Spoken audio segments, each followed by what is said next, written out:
Olá, boa noite. O A Notícia aborda hoje a COP30, que acontece nesta semana em Belém. E para falar desse assunto, a gente recebe Yuri Rugai Marinho, sócio-diretor da Econ Soluções Ambientais. Yuri, boa noite. Obrigada por estar aqui com a gente hoje. Boa noite, Beatriz. Eu que agradeço. Yuri, COP30 começou nesta segunda-feira em Belém. Estamos agora na quinta-feira. Ela ainda continua pelos próximos dias, avança na semana que vem.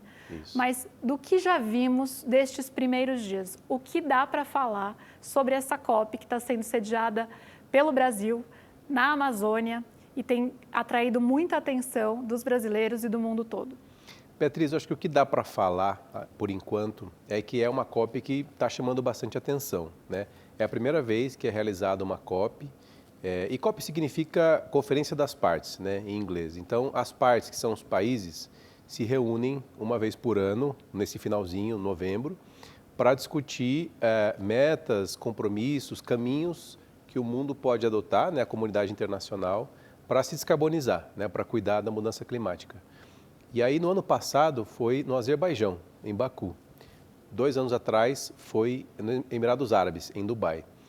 E esses dois países, eles são bem diferentes, né? Estão num lugar bastante distinto aqui do Brasil. E o Brasil não escolheu, não ofereceu, né, o Rio de Janeiro, que tradicionalmente é onde acontece a Rio 92, né? A primeira das COPs foi aqui no Brasil, no Rio de Janeiro. Mas agora o governo brasileiro ofereceu Belém e teve uma estratégia para isso, né? Um dos principais desafios do mundo é cuidar das florestas. É bastante difícil esse trabalho, né? A gente, como humanidade, se acostumou a olhar para a floresta como uma fonte de recurso para a gente explorar, cortar uma árvore, tirar um fruto, usar aquilo ali para energia, para construir casa, etc. Mas a gente não se acostumou a manter a floresta e gerar riqueza com ela em pé, que a gente chama floresta em pé, né? Riqueza com a floresta em pé. A gente se acostumou a derrubar. E quando a gente traz para Belém a COP, que é no meio da Amazônia, o governo brasileiro e a comunidade científica brasileira querem que o mundo nos ajude a pensar como a gente faz para gerar riqueza com a floresta em pé. E essa floresta em pé, ela não só tem ali muita riqueza atrelada à sua existência, como biodiversidade, etc., como ela também viabiliza outras questões. Por exemplo, na agricultura, quando você vai plantar, você precisa de água, da chuva. E a água da chuva e a umidade estão relacionadas com a existência de uma floresta. Quando você vai tirando a cobertura de floresta, a água também vai indo embora. Tanto a que vem de baixo, né, das nascentes, quanto a água da chuva. Então, o Brasil aprendeu, e outros países também, que a existência de floresta também viabiliza isso. E também a gente dizia que floresta era o pulmão do planeta, agora a gente diz que a floresta, na verdade, é o ar-condicionado. Se você anda numa cidade e você passa por uma calçada sem nenhuma árvore, você consegue sentir a temperatura subindo bastante. Se você coloca algumas árvores, não precisam de muitas, cai bem. Então, na verdade, ela é um ar-condicionado. Claro que ela também recicla o ar, né? Mas uma das principais funções para esse planeta que está se aquecendo é justamente a temperatura baixar, né? E agora, quando a gente fala de manter a floresta em pé ou de promover uma transição energética, tudo isso custa dinheiro, né? A gente está falando aí de trilhões de dólares ao longo de algumas décadas para conseguir fazer esse movimento no ritmo necessário, segundo os estudos vêm mostrando. Uhum. E a gente sabe que tem um debate importante que divide os países em blocos diferentes com relação a quem vai pagar essa conta e quais são as condições, digamos assim, para colocar esses recursos. Então, a gente vai falar sobre as soluções, acho que do ponto de vista das empresas, setor privado, mas agora, no âmbito das negociações diplomáticas que acontecem lá na COP, o que a gente pode esperar? A gente tem recebido as notícias de Belém de que há um impasse justamente com relação a isso no momento. São quase 200 países, é preciso chegar a um consenso. Então, cada COP fica marcada por um avanço, ou por um não avanço, ou por um retrocesso, né, nessa agenda de buscar um mundo que se comprometa mais aí com a questão climática.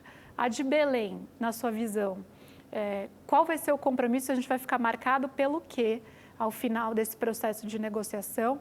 Como que você está vendo esse debate se desenrolar por lá? Beatriz, eu acho que uma das grandes apostas do governo brasileiro é esse fundo de florestas, né, que tem essa sigla TFFF, é uma sigla difícil, mas a intenção é os países colocarem dinheiro em um local, né, que a gente estava chamando de fundo, agora chama de um facility, mas vamos chamar de fundo. Você põe dinheiro nesse fundo, mas ao invés de você tirar dinheiro desse fundo e pagar quem está conservando, na verdade esse fundo vai investir em iniciativas rentáveis e uma parte da receita desse investimento vai ser aplicada nas florestas, né? Então, a ideia é que você não faça uma espécie de uma doação, eu tenho 5 milhões, eu tenho 1 bilhão e vou alocar numa floresta, não é exatamente isso, mas que você faça um investimento, ele traga rendimentos, o que significa que ele deve crescer ao longo dos anos e parte dos rendimentos você aloca em conservação. É uma das grandes apostas brasileiras, não é a única, mas é uma das grandes e ela não nasce agora, ela nasceu já há alguns anos, o Brasil já vinha apresentando esse projeto, lá em Dubai foi apresentado, em Baku também, então o Brasil há alguns anos está trabalhando no TFFF, mas assim, a gente tem, né, o governo brasileiro colocou uma meta de alguns bilhões, cento e poucos bilhões de dólares, né, para esse fundo, e eu acho que é importante, né, a gente ir fazendo esse fundo e construindo esse fundo, mas os estudos científicos mostraram que por ano a gente precisa de 1,3 trilhão de dólares para lidar com o que acontece no planeta,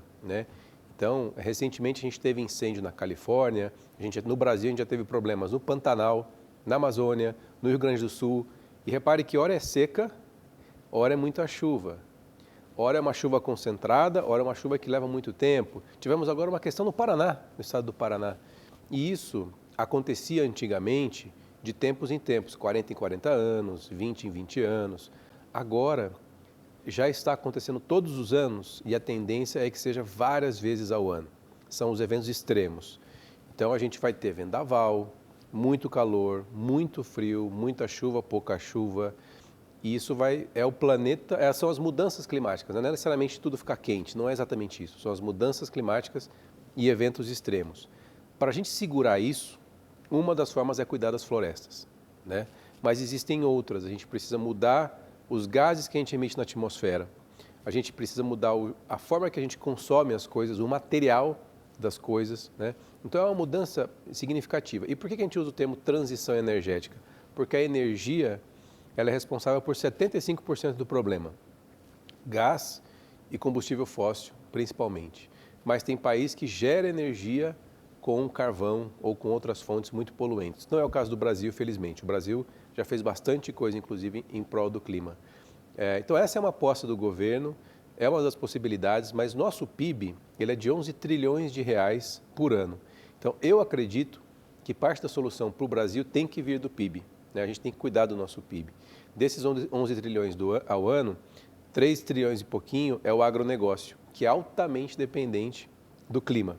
Então, se a gente não colocar o nosso dinheiro, nós vamos comprometer trilhões de reais todos os anos só em relação ao PIB, sem incluir nessa conta os desastres que vão acontecer e o custo que isso tem também, né?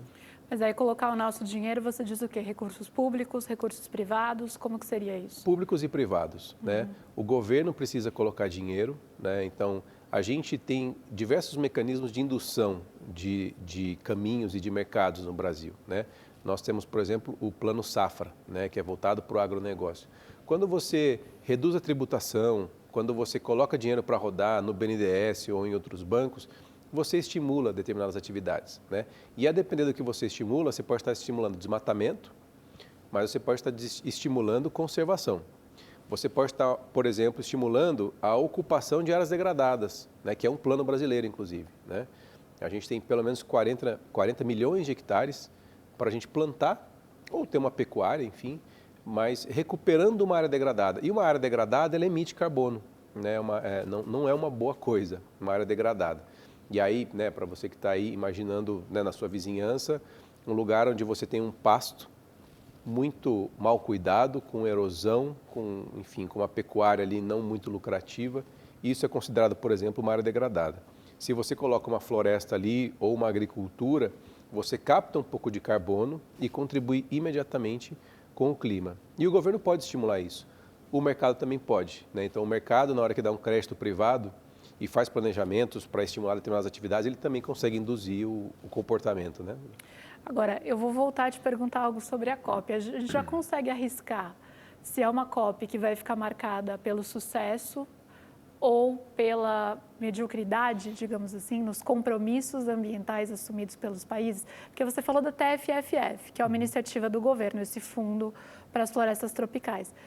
Esse fundo é uma tentativa do governo de contornar o problema da dificuldade de uma negociação diplomática, né? Porque é um fundo por adesão. Quem quer entra, quem não quer não entra. Mas, na prática, os países precisam se comprometer com as metas, se comprometer ali no papel, né, com essa mudança de fato de matriz energética, buscar um novo caminho para a sua economia, né? Então, no seu palpite, pelo que a gente está assistindo até agora, eu sei que ainda tem muita negociação para acontecer, muita água para rolar, mas dá para arriscar como vai ser marcada essa COP?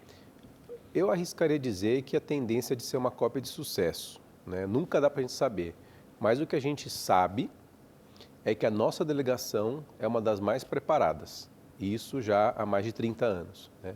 A nossa primeira delegação é justamente da década de 90, de 1992. De lá para cá, as delegações brasileiras não perderam qualidade, elas só ganharam qualidade.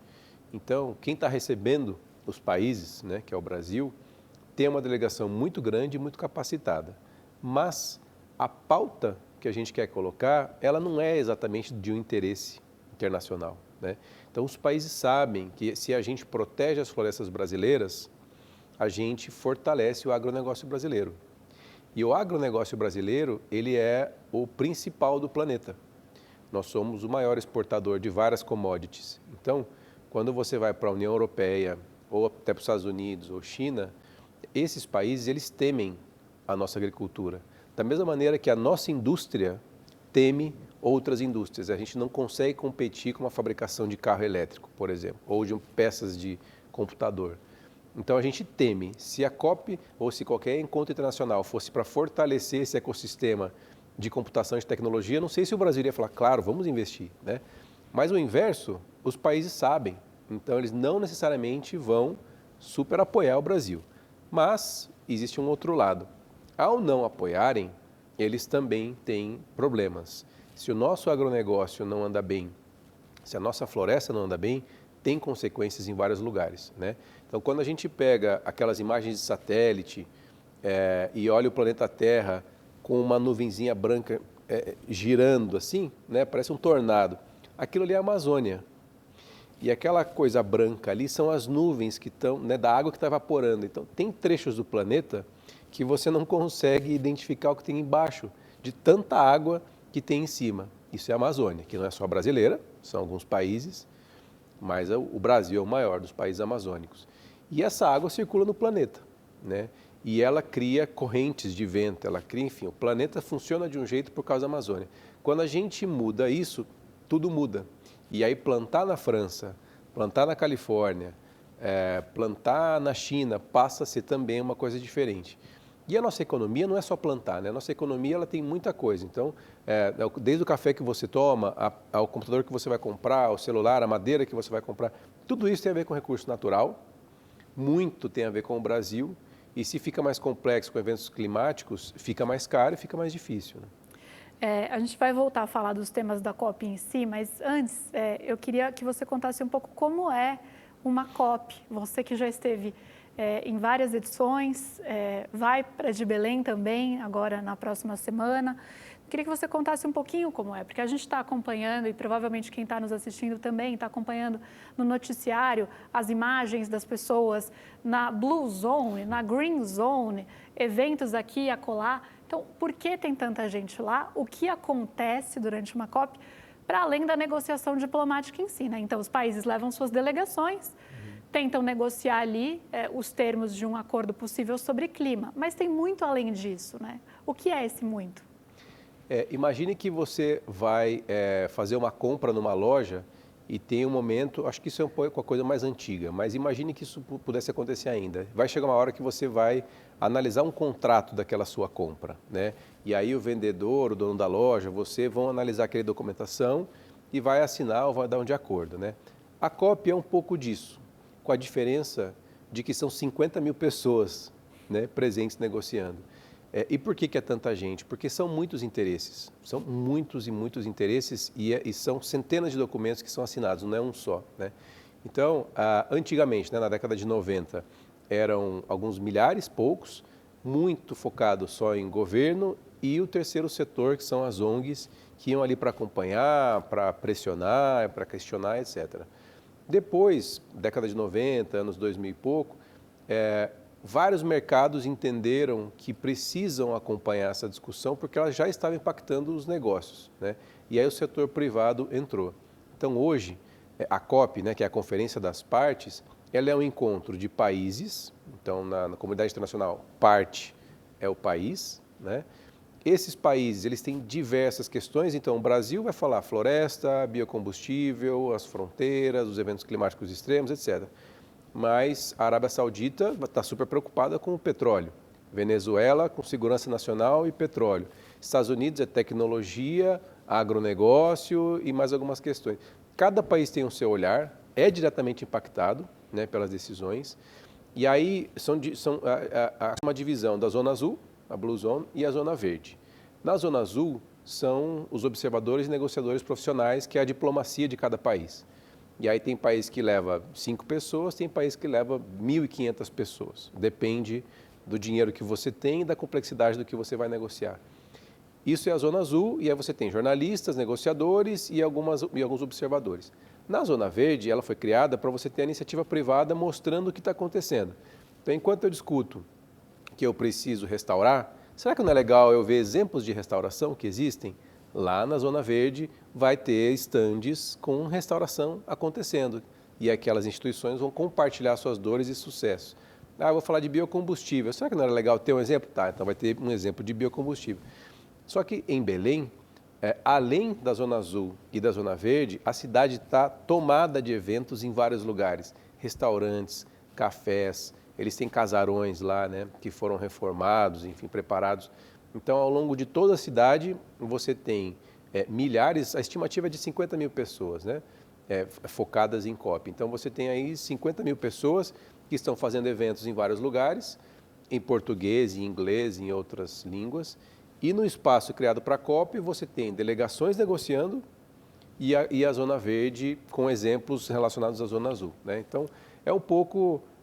né, para quem, sei lá, trabalha no corporativo, você vai para uma sala de reunião, tem aquela mesa grande e várias pessoas colocando seus interesses, tentando assinar o contrato. A COP é isso também, só que num universo muito maior, né? E você falou que os países têm interesse em colocar suas questões, suas posições, porque eles são afetados pelas decisões que são tomadas ali. Então, eu queria pedir sua ajuda para você explicar para quem estiver nos assistindo como que os países são afetados, questões concretas que já foram decididas em COPs anteriores e que têm um impacto aí para cada país ou para a vida das pessoas, porque um levantamento do Instituto Real Time Big Data mostrou que 70% dos brasileiros ouvidos não acreditam que a COP vai gerar ações efetivas no enfrentamento global à crise climática. E uma parte significativa também, 79% dos entrevistados disseram nunca ter ouvido falar da COP antes dela acontecer no Brasil. Então, a gente vê que há desafios em fazer essa mensagem do que é debatido numa cúpula multilateral desse tamanho, como a COP, chegar nas pessoas. Assim. Então, queria que você ajudasse a traduzir um pouquinho, né? O que em outras COPs houve de negociação e que trouxe, de fato, um impacto concreto. Eu acho que é interessante também a gente ter em mente que a COP ela acontece durante 2 semanas em novembro, mas antes desse encontro são feitos encontros adicionais, preparatórios, e o principal deles é na Alemanha, no meio do ano, né? E aí os países, e não só os países, né, para quem trabalha na área ambiental, na área climática, acompanhou esse ano a preocupação do governo, não só o brasileiro, como também das empresas e da cooperação internacional, a filantropia, todos os envolvidos nesse ecossistema, em ter projetos e resultados concretos para levar para a COP, né? Então, o trabalho começa bem antes, e não é nem em 2025, né? Estava comentando que em Dubai, 2 anos atrás, o Brasil já se preparava e o stand do Brasil chamava bastante atenção já inclusive, não só pela beleza, foi um stand muito legal, um pavilhão bem interessante, mas também porque estavam todos interessados em saber o que o Brasil ia fazer. Então, a gente começa a trabalhar bem antes de novembro. E em novembro, basicamente, você relata o que foi feito, relata o que não foi feito, o que deu errado, e traça as metas e os compromissos globais. Mas, assim como em um condomínio de um prédio, em que você firma os compromissos ali, mas nem todos cumprem, né? Tem aquele vizinho que vai ouvir o som mais alto, tem o vizinho que vai colocar o carro no lugar errado, tem o vizinho que vai fazer a reforma na hora errada, embora haja um acordo entre todos. Na COP isso também acontece, né? Então tem países que não cumprem com os seus compromissos. Mas num condomínio você consegue chamar o síndico, você consegue chamar a polícia, você consegue resolver e ter uma estrutura fiscalizatória e punitiva que pode resolver e agir. Na comunidade internacional, não, né? A não ser que você declare guerra, né? Mas não existe uma entidade supranacional, né, acima das nações, que vá lá como uma polícia e fala, não, você vai ter que fazer isso, não é consequência tal. Por isso que a gente fala em consenso, né, que você colocou o consenso. Então, a relação entre os países é uma relação muito mais complexa e difícil, e há relação de forças, né? A gente sabe que há relação de força entre os países, mas cada um tem a sua autonomia, tem a sua soberania, e a gente conclama, né? Esse é o verbo, conclama para que os países assumam seus compromissos. E com o passar do tempo, não só passa a ser o ato de conclamar e pedir, mas depois de ver as consequências, né? Então, nenhum país mais quer passar por um furacão, por uma seca, por um incêndio, não quer mais. E aí começam a querer entrar em acordo e firmar seus compromissos. Mas ainda assim é desbalanceado, né? O Brasil, quando leva os seus compromissos, coloca a régua lá em cima. Os compromissos mais ousados do planeta são os brasileiros. Outros países não fazem exatamente o mesmo. A China fez um compromisso até que razoável, só que ela coloca como condicionante que a economia tenha superávit, por exemplo. Estados Unidos não foi, né? Até ontem a cadeira estava vazia. Saiu do Acordo de Paris também, que é um acordo de 2015 super relevante. Poxa, é o segundo maior emissor, né? Será que não deveria estar lá, né? E as consequências vêm para todos nós. Então, eu acho que a intenção da COP é a gente discutir, fazer barulho, fazer pressão, mas o trabalho não é só nessas 2 semanas, ele é muito mais antes e depois da COP são assinados vários documentos. E esses documentos geram compromissos para todos os anos seguintes, né? Então, se o Brasil, por exemplo, conseguir, por exemplo, no Azerbaijão no passado, a gente subiu do compromisso anual dos países de 100 bilhões de dólares anuais para 300. Agora existe uma intenção de pular de 300 para 1,3 trilhão. Subir 1 trilhão de dólares ano de compromisso. Será que a gente vai conseguir? Não sei, mas se subir para 500 já é um grande resultado. Mas aí, se sobe esse compromisso, também depende dos países cumprirem e honrarem esse compromisso. Sim. É isso que você estava falando. Exato. E esse é um velho debate aí também, né? Eu acho, entre os países em desenvolvimento, os países ricos, de fato, fazer esse fluxo de dinheiro acontecer, né? Exatamente. Eu acho que isso é um ponto que o Brasil traz muito e outros países também trazem, né? A forma de desenvolvimento que a gente tem no planeta, que no jargão é o business as usual, essa forma de se desenvolver, ela foi predatória. E agora, quando você vai começar uma nova iniciativa, ela já vem com uma régua muito mais alta. E aí os países em desenvolvimento se sentem lesionados, né? Porque os outros países mais antigos, mais velhos, vamos dizer, usufruíram dessa simplicidade e se enriqueceram. E nós somos explorados. O Brasil é um caso, né, de um país que foi explorado. E agora que a gente quer ter a nossa independência, chegar à nossa vez, é uma outra régua, né? E é um outro planeta. Será que isso é justo? Isso é muito colocado pelo Brasil. Mas eu acho que o Brasil especificamente vive um momento que eu espero que ele explore bem e consiga, que é o seguinte: quando a gente teve no século XVIII a Revolução Industrial, nós tivemos ali a Inglaterra tendo uma grande parte desse benefício. Quando a gente teve a Revolução Tecnológica no século passado, né, 1980, 90, Estados Unidos e China tiveram aí o êxito dessa corrida. Agora a gente está vivendo uma Revolução Verde, né? E o Brasil é o principal candidato para despontar nessa Revolução Verde. Não tem nenhum país que se compare a nós em termos de potencial. E a gente não é só potencial, a gente é resultado também. Nossa agricultura, os biocombustíveis, a nossa geração de energia são incomparáveis em relação a outros planetas. Mas será que a gente vai conseguir nessa toada? Né? A gente quer, o Brasil sabe disso, estamos acordados, né? As pessoas não conhecem a COP, as pessoas não sabem do próprio potencial do Brasil e existe, infelizmente, uma tradição da gente achar que a gente é pouco, né? Que a gente não é Europa, a gente não é Estados Unidos, a gente é menor. Não, a gente é muito grande, a gente é muito bom, a gente tem muita coisa que a gente fez. Tem problemas? Tem. Né? Mas se você vai para Nova York, você vai para Paris, você vai para outros lugares, você vê coisas que no Brasil não acontecem. Tem serviços que aqui são bem melhores. Né? E o país pode seguir, mas é um trabalho coletivo que a gente tem que fazer. Né? E a maior oportunidade é justamente a COP, né? Para colocar a agenda, para a gente ditar as regras. Se, por exemplo, a agricultura internacional tivesse o padrão Brasil, o planeta seria bem melhor. Porque aqui a gente produz uma laranja ou um café, pelo menos 20% daquele imóvel rural é uma floresta, né, que é a reserva legal, mas pode ser que seja mais. Mas se você vai para a Califórnia ou se você vai para a França, não é assim. Então, se nós tivéssemos um padrão Brasil de agricultura, já seria um outro planeta, bem melhor. Yuri, tem duas palavras que estão sendo muito faladas sobre essa COP. Tem gente que fala, essa COP é a COP da implementação, ou essa COP é a COP da adaptação. Explica um pouco para a gente o que está em jogo quando a gente está falando de uma meta de adaptação ou de uma COP da implementação?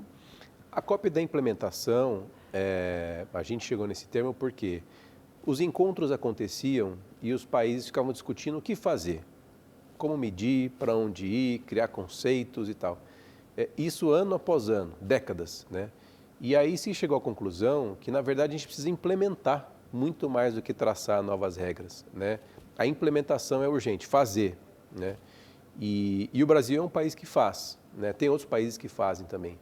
Então, a COP da implementação, a ideia é que a gente perca menos tempo em conceitos e em caminhos, né, olhando para frente, e fique mais tempo olhando o que se fez e o que é necessário de decisões e de encaixes para o que foi feito ser feito em maior volume. Então, é olhar para a implementação dos conceitos, das atividades e das metas. E não ficar pensando, não, espera aí, 1,5 grau, 1 grau, 3 graus. Não. Já tem muita maturidade nessa discussão. E como é uma discussão sempre com consenso, leva dias e dias e dias e dias e às vezes não se chega num consenso. Mas em questão de implementação, você fala, tá, esse país, o que está fazendo? O que você está fazendo? O que você está fazendo? Põe em cima da mesa e fala, poxa, você precisa multiplicar por 10. Ah, você foi bem. Nossa, você nem começou. Isso é uma discussão diferente, né? Então, o Brasil quer colocar essa implementação como um lugar principal. E na adaptação, é um pouco aceitar que a gente não conseguiu evitar, né, o aquecimento. Então, antes, década de 90, principalmente, a gente tentava evitar as mudanças climáticas. E agora a gente percebeu que não rolou. Então, a gente vai ter que se adaptar. E adaptar é caríssimo. Né? Adaptar, às vezes, é você tirar pessoas de uma cidade, né? Beira de mar, beira de um recurso hídrico, enfim, encosta de geleira. Você vai ter que mudar muita gente de lugar, porque aquele lugar agora é muito perigoso. Já acontece no Brasil, a depender do lugar que você está e o horário, não é mais seguro estar ali. Então, tem lugar no centro-oeste brasileiro que, se for meio-dia, você não pode ficar mais no sol. Um trabalhador não pode mais, porque vai bater 40 e poucos graus ali e você pode perder a consciência, desmaiar e morrer. Nós tivemos casos de morte de pessoas trabalhando no Brasil, né? Adaptação vai ser isso também. Então, que horário, como é no deserto, né? Você tem horários para caminhar, você tem várias regras para sobreviver. O Brasil vai precisar disso. A nossa caatinga está começando a virar deserto. Então, o Brasil já tem deserto, né? Também vai ter regras ali para a sobrevivência e para o modo de vida naquele lugar. Isso é adaptação. Yuri, estávamos batendo um papo aqui sobre COP e tem um assunto que faz parte da discussão na COP, que é a história do mercado de carbono.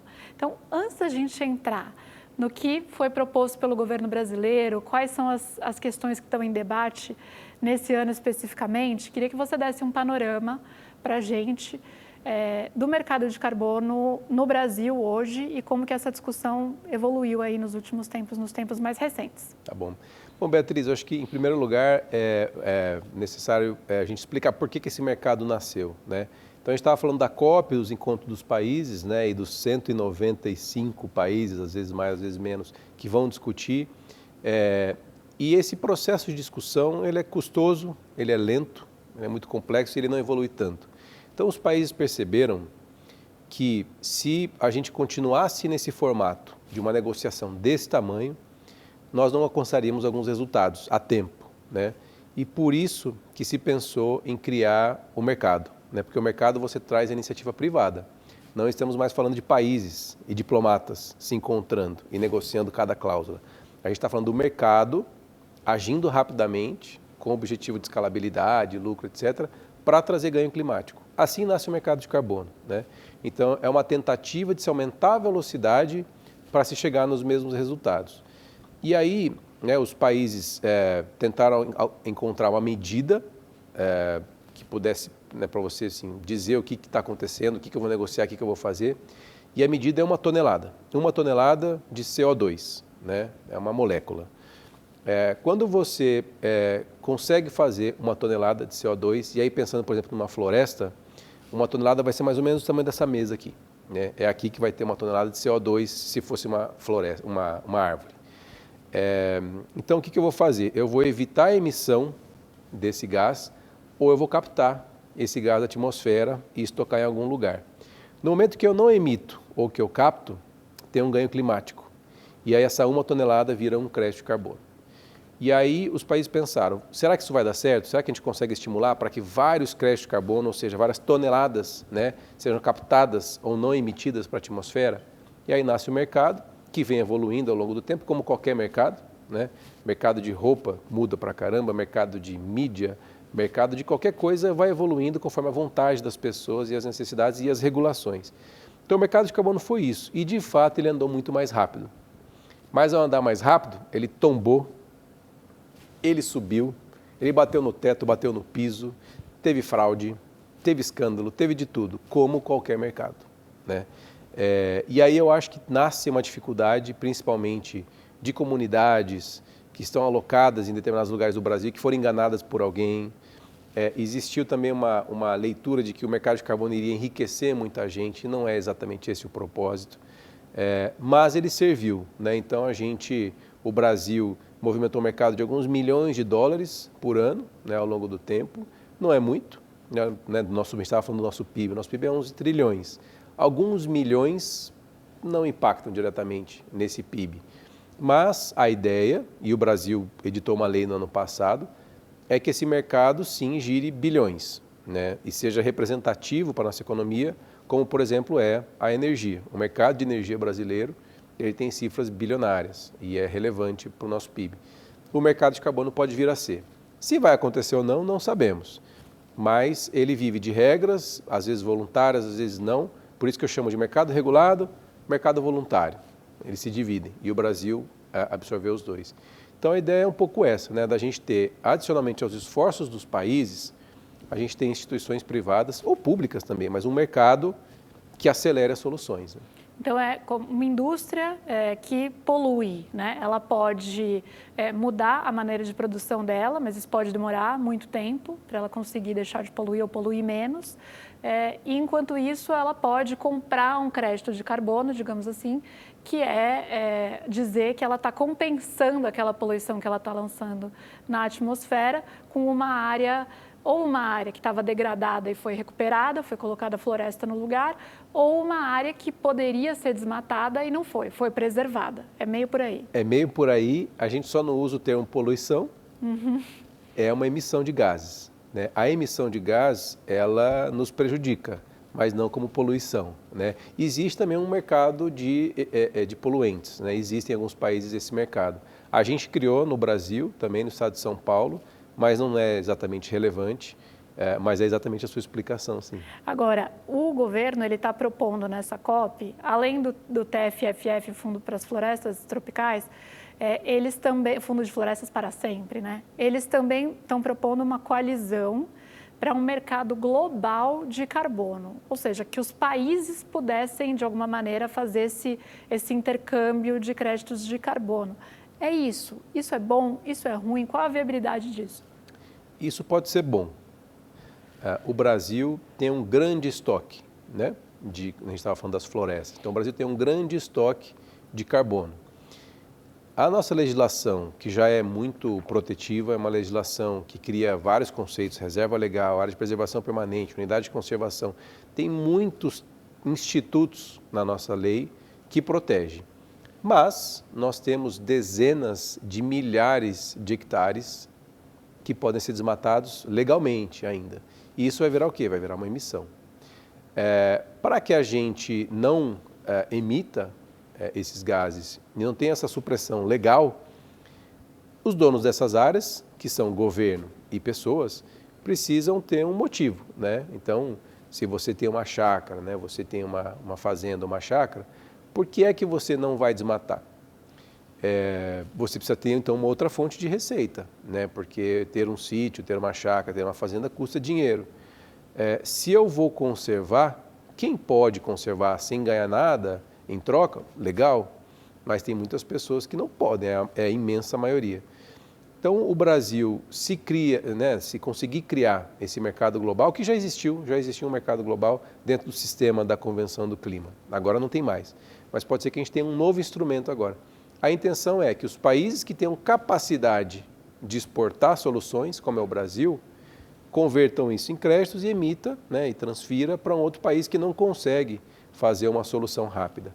E as soluções baseadas na natureza, que é o nomezinho que se dá para restauração, conservação, agricultura, essas soluções baseadas na natureza, elas são as mais baratas e as mais eficientes que a gente tem no mundo. E o Brasil é líder em soluções baseadas na natureza. Então a gente consegue exportar um crédito que, além de muito eficiente, é um pouco mais barato.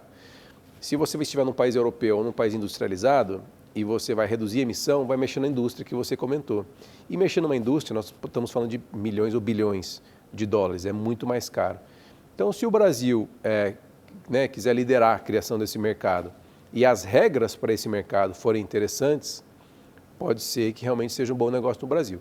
Mas há frentes do nosso governo, né, que entendem que o Brasil só vai exportar crédito de carbono se ele cumprir as suas metas nacionais, né? Isso eu acho bastante preocupante. Então, o Brasil, como eu disse, foi muito ousado nas suas metas, colocou lá em cima, e ele vai ter que restaurar pelo menos 12 milhões de hectares aqui dentro e zerar o desmatamento até 2030. Essas metas são muito ousadas. Se a gente atrelar o cumprimento dessas metas para ter receita aos projetos de carbono, a gente pode sufocar esses projetos, né? Fazer um projeto de carbono, fazer uma solução de descarbonização não é simples, né? Não é simples. Se você não puder vender no mercado internacional, ou nem eventualmente no nacional, eu vejo um grande risco disso daí se sufocar, e isso também joga contra nas suas metas, porque afinal, eu vou restaurar para quê? É para cumprir a meta? Porque é um mercado, né?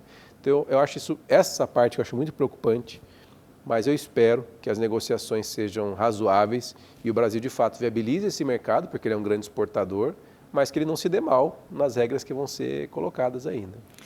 Yuri, e antes da gente encerrar, eu quero falar um pouco sobre a participação de comunidades ribeirinhas, indígenas, sociedade civil também na COP. A gente sabe que fazer na Amazônia também tem o intuito de proporcionar, de certa maneira, uma proximidade maior para algumas dessas comunidades e a participação delas e estar nesse debate. Mas nos últimos dias houve uma invasão à COP, justamente com uma cobrança aí de uma participação maior, mais efetiva dessas comunidades nas negociações. Como que você está vendo todo esse cenário? Olha, para quem vai na COP, você vai ver basicamente pessoas brancas e eu diria que a maioria é homem, né? E isso é algo que a gente critica há muito tempo, né, no ambiente corporativo, nas negociações. A área ambiental e climática, em grande parte, tem maioria feminina já, né? Na Econ Soluções Ambientais, por exemplo, a maioria são mulheres. Mas, no ambiente corporativo como um todo, a gente vê uma predominância branca e de homens. Essa COP, e a COP da diversidade biológica também, que foi na Colômbia, buscou colocar os povos em evidência e povos com diversidade, né? Então, não é a primeira COP que pensa nas pessoas, mas é a COP, se pretende ser, né, a COP com maior representação indígena, né, de todos os tempos. Então, acho que é uma atitude inteligente e necessária, né, do governo brasileiro. Mas é muito difícil de atender, porque nós temos milhões de indígenas no Brasil. Existem, né, os primeiros povos, First Nations ou indígenas também em outros lugares do planeta, mas não necessariamente eles ocupam os espaços de poder, né? E aí existe uma necessidade da gente negociar e escrever os compromissos da COP. Então seria muito bom se a gente pudesse ter pessoas que não são homens e nem brancos compondo isso para ter diferentes formas de se ver, né? Os impactos são diferentes nas pessoas e a gente sabe que a cor da pele às vezes não, na maior parte das vezes impacta na sua geolocalização, né? Os melhores bairros, as melhores cidades, se você for analisar, vai cair em pessoas brancas, né? Então acho que é importante a gente mudar isso, né, para não ter os excluídos ambientais, os excluídos climáticos. E o Brasil está tentando, mas tivemos a invasão, o que significa que não atendeu, né, a expectativa, mas depois vieram algumas manifestações de instituições que representam os povos amazônidas, os indígenas, no sentido de que a intenção não era violência, a intenção não era quebrar, que teve ali um descontrole, mas sim passar uma mensagem de que os povos precisam ser ouvidos. E eu acho que tem que ser ouvidos mesmo, né? Os lugares no mundo onde tem menor IDH são as áreas conservadas e 80% da conservação do planeta está com indígenas. Então, são eles que estão viabilizando isso, né? E eu não creio que são maioria os indígenas na COP. Então, acho muito difícil resolver isso, né? Porque é uma história de séculos, mas importante sim a gente mudar um pouco essa lógica. Yuri, muito obrigada pela sua participação, por aceitar nosso convite para estar aqui hoje. Agradeço. E agradeço, sobretudo, a você pela audiência. O É Notícia volta na semana que vem. Até lá!